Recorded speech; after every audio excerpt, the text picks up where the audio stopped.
પડતા મહિલાને ઈજા થતા લોકોમાં તીવ્ર રોષ જોવા મળ્યો હતો।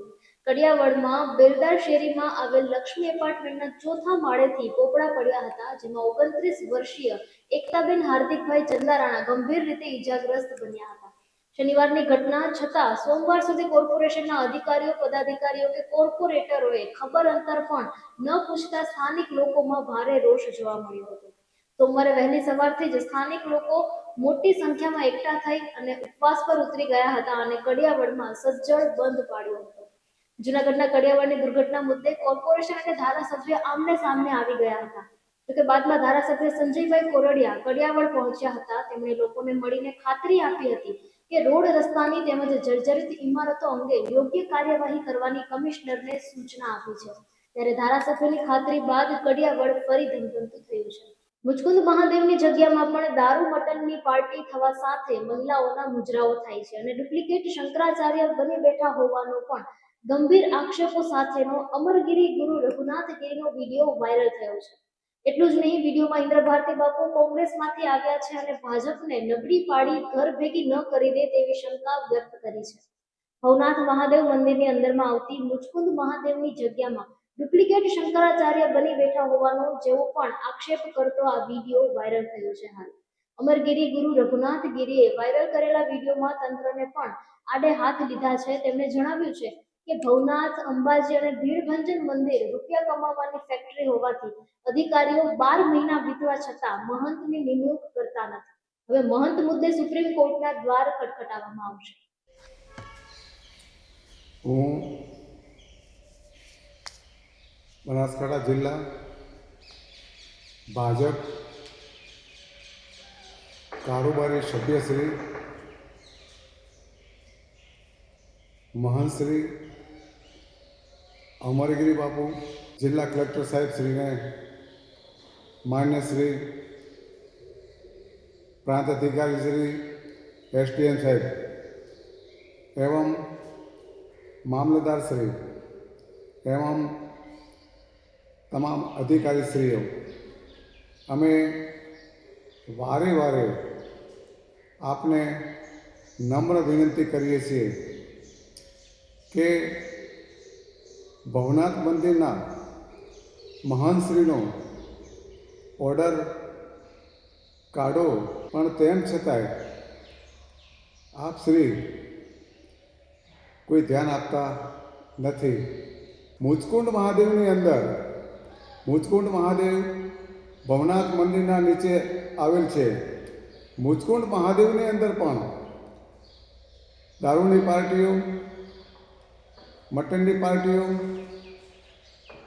बायोना मुजरा अने एक डुप्लिकेट शंकराचार्य तरीके नामना धरावे छे।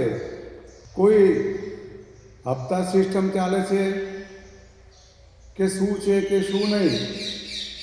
कदाच एवं होय कि भाई आ भवनाथ मंदिर कमावानी फैक्टरी चालू छे, मुचकुंड महादेव कमावानी फैक्टरी चालू छे, अंबाजी मंदिर कमावानी फैक्टरी चालू छे अने नीचे भीड़ भंजन पण कमावानी फैक्टरी चालू छे।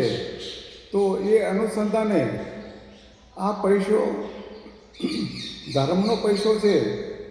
अमारी पासे धर्मादामा लक्ष्मी अनेक जातनी आवती होय छे। शूरी अने अशूरी बे लक्ष्मी मारी पासे आवती होय छे। तो आपने बे हाथ जोड़ी विनंती करूँ छूं, आ गिरनारी महाराज तमारा पर कोपायमान थशे, तमारो परिवार दुखी थई जशे अने नौकरी आखी जिंदगीनी तमारी नौकरी छे एने पण ठोकर लागशे।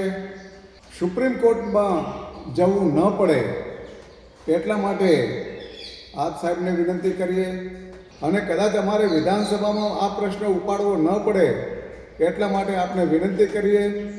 जूनागढ़ जिला सहित राज्यनी तमाम प्राथमिक स्कूलों द्वितीय सत्रांत एटले के वार्षिक परीक्षानो 6 एप्रिल सोमवारथी प्रारंभ थयो छे। आ परीक्षा 22 एप्रिल सुधी चालशे। परीक्षाने लईने शिक्षण विभाग द्वारा 10 फेब्रुआरीना समान समयपत्रक जाहेर करी देवामां आव्युं हतुं, जेथी विद्यार्थीओने तैयारीनो पूरतो समय मळ्यो छे। सरकार पीएनजीना भावमां पण વધારો કરે તેવા સંકેત દેખાઈ રહ્યા છે। સરકારે એકંદરે એલપીજીમાં ઓઇલ કંપનીઓને ₹30,000 કરોડની રાહત આપી છે. હાલ ચૂંટણીના કારણે ઘરેલું ગેસના ભાવમાં વધારો કરી શકે તેમ નથી, પરંતુ સરકાર કેટલો સમય તે યથાવત રાખે છે તેના પર નજર છે અને એલપીજીની સાથે પીએનજીની એટલે કે પાઇપલાઇન મારફત અપાતા ગેસના ભાવમાં પણ વધારો થાય તેવી ધારણા છે. મિડલ ઇસ્ટમાં ચાલી રહેલા યુદ્ધના કારણે પેટ્રોલ, ડીઝલ અને ગેસના ભાવ પર પડી રહેલી અસર વચ્ચે બિહારના કટિહારથી એક સારા સમાચાર સામે આવ્યા છે. શહેરના શિવાજીનગર મહોલ્લામાં રહેતા પવન યાદવે લિથિયમ બેટરીથી ચાલતી એક ઓટોમેટિક સાયકલ તૈયાર કરી છે, જેનું નામ તેમણે પોતાના નામ પરથી પવન રાખ્યું છે. ઓછા ખર્ચમાં વધુ માઇલેજ આપતી આ સાયકલ લોકો માટે સસ્તા ઈંધણ અને પર્યાવરણને અનુકૂળ વિકલ્પ બની શકે છે. મેટ્રિક પાસ પવન યાદવ પહેલા દુબઈમાં એક ખાનગી કંપનીમાં ઇલેક્ટ્રિક મિકેનિક તરીકે કામ કરતા હતા. વિદેશમાં કામ કરવા દરમિયાન તેમણે ઇલેક્ટ્રિક ટેકનિકની ઝીણવટભરી બાબતો શીખી. સેન સાલ્વાડોરે મધ્ય અમેરિકાના સૌથી મોટા મીઠાના કાર્પેટનું અનાવરણ કર્યું છે. 1000થી વધુ લોકો દ્વારા બનાવવામાં આવેલી આ 1 કિલોમીટર લાંબી કલાકૃતિ ઈસુ ખ્રિસ્તના ક્રુસિફિકેશનને દર્શાવે છે, જે પવિત્ર અંતિમ યાત્રાના માર્ગ પર તૈયાર કરવામાં આવી છે. એસીની હવાથી ત્વચાને જોખમ છે. ઓફિસમાં લાંબા સમય સુધી કામ કરવું હવે માત્ર થાક જ નહીં, પરંતુ તમારી સ્કિન અને વાળ માટે પણ નુકસાનકારક સાબિત થઈ રહ્યું છે. ઇંગ્લેન્ડની લિસેસ્ટર યુનિવર્સિટીના રિપોર્ટમાં આ દાવો કરવામાં આવ્યો છે કે એસી વાળા બંધ વાતાવરણમાં રહેવાથી હવામાં ભેજનું પ્રમાણ ઘટી જાય છે. આનાથી ત્વચા પોતાનો પ્રાકૃતિક ભેજ ગુમાવી દે છે. તેની અસર સૂકી ત્વચા, ફાટેલા હોઠ, પિમ્પલ્સ અને બેજાન વાળના રૂપમાં સામે આવે છે. તેને સિક બિલ્ડિંગ સિન્ડ્રોમ સાથે પણ જોડવામાં આવી રહ્યું છે. વારાણસીના કાશી વિશ્વનાથ મંદિરમાં વિક્રમાદિત્યના સમયની સમયગણનાની પરંપરાથી પ્રેરિત વૈદિક ઘડિયાળ સ્થાપિત કરવામાં આવી છે. આ ઘડિયાળ માત્ર સમય બતાવતું સાધન નથી, પરંતુ તે ભારતીય સંસ્કૃતિ અને પ્રાચીન જ્ઞાનની ઝલક પણ આપે છે. તેની રચનામાં પ્રાચીન વૈદિક પદ્ધતિઓને આધુનિક તકનીક સાથે સંકલિત કરવામાં આવી છે, જે તેને અનોખું બનાવે છે. ઘડિયાળ સમયની સાથે સાથે તિથિ, નક્ષત્ર અને અન્ય ખગોળીય વિગતો પણ દર્શાવે છે, જે ભક્તો માટે આધ્યાત્મિક મહત્વ ધરાવે છે. ભારતમાં મેડિકલ બેઠકોની મર્યાદિત સંખ્યા અને કોમ્પિટિશનને કારણે વિદેશ જઈને ડોક્ટર બનવાની ઈચ્છા રાખતા વિદ્યાર્થીઓ અને તેમના વાલીઓ માટે નેશનલ મેડિકલ કમિશન એટલે કે એનએમસીએ લાલ બત્તી ભરી છે.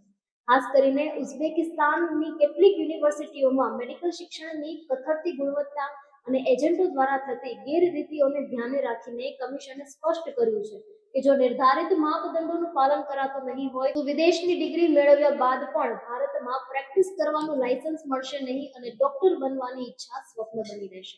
હવે સાપ અને મગરો સરહદના રખેવાળ બનશે. બાંગ્લાદેશની ઘૂસણખોરીને રોકવા માટે સેનાએ બનાવ્યો છે એક અનોખો પ્લાન.